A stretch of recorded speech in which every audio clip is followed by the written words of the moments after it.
The private room at the Gilded Oak was a stage, and my family were the stars. I was the stagehand in the shadows, the one no one notices until a prop is missing. My name is Cassia Thorne, and in my family, worth was measured in titles you could announce at cocktail parties. Declan, my older brother, was the heir apparent, venture capitalist, future patriarch. Tonight was his night, an engagement dinner to introduce his fiancée, Juliette, to the inner circle.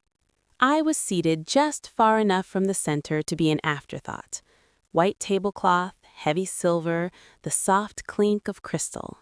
My parents, Arthur and Vivienne Thorne, held court. Their pride in Declan was a physical presence, a warm spotlight from which I was perpetually excluded.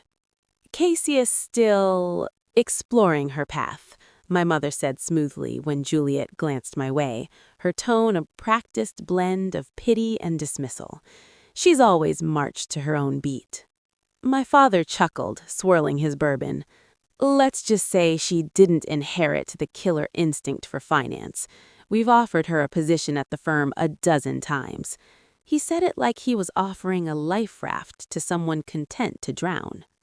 Declan smirked, adding his own garnish to the humiliation. Don't worry, Jules. Cassie finds her fulfillment in quieter pursuits.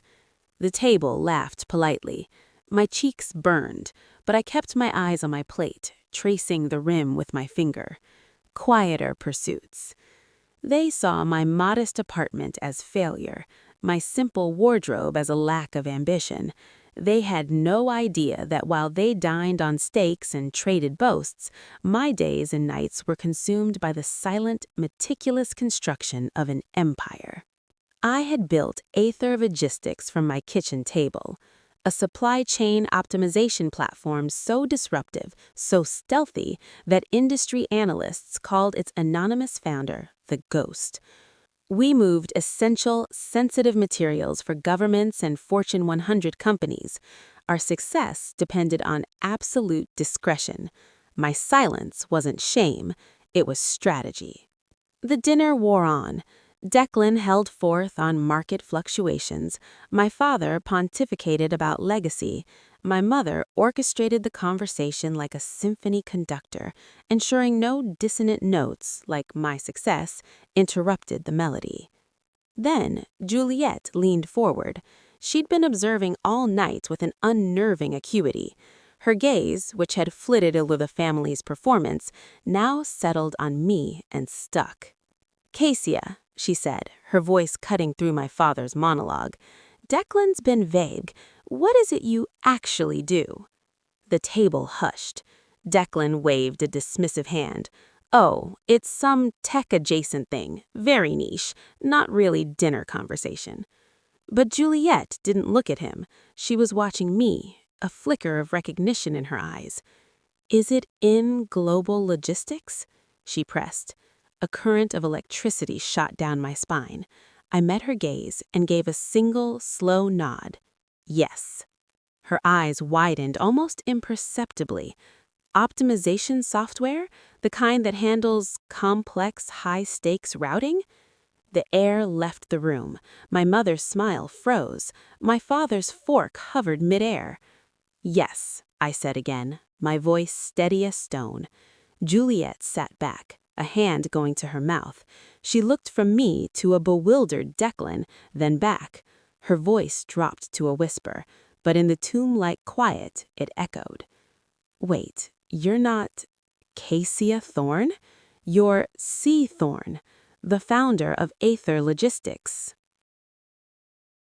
The name C. Thorne hung in the air like smoke after a gunshot. Founder of what? Declan barked. A laugh caught in his throat. Juliette, what are you talking about? Juliette didn't answer him. She was already pulling her phone from her clutch, her fingers flying across the screen. She turned it, displaying a professional news site's landing page. There was no photo, just a headline. Aether's Ghost founder secures landmark NATO-adjacent contract. Valuation soars. She slid the phone to the center of the table.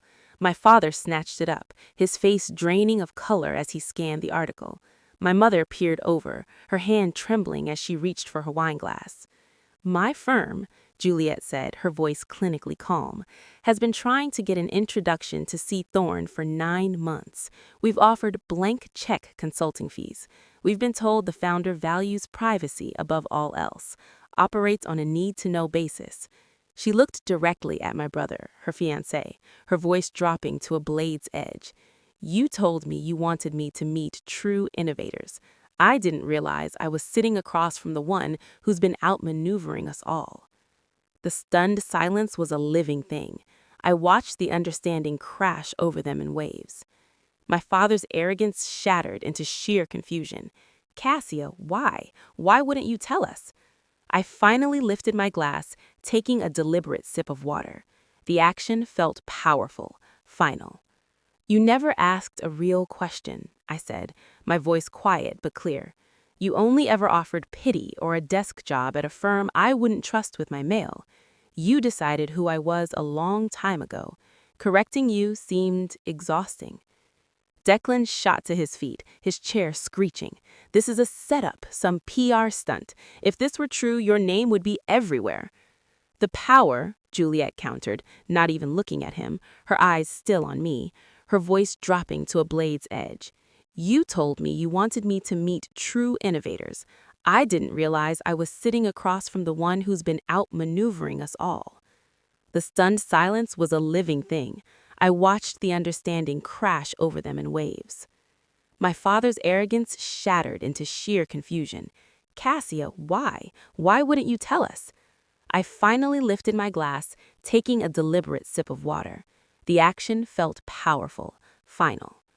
You never asked a real question, I said, my voice quiet but clear.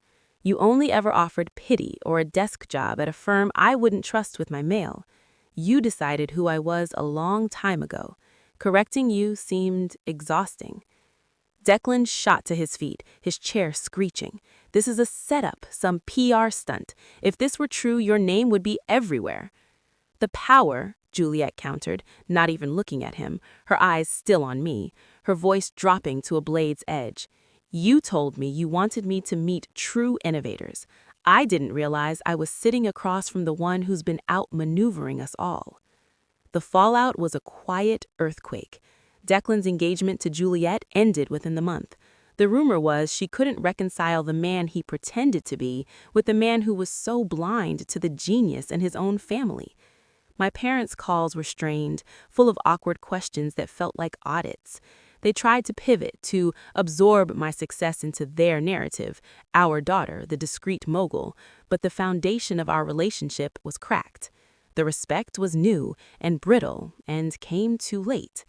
I didn't cut them off, I just demoted them. They were now acquaintances with a shared history, not the architects of my worth.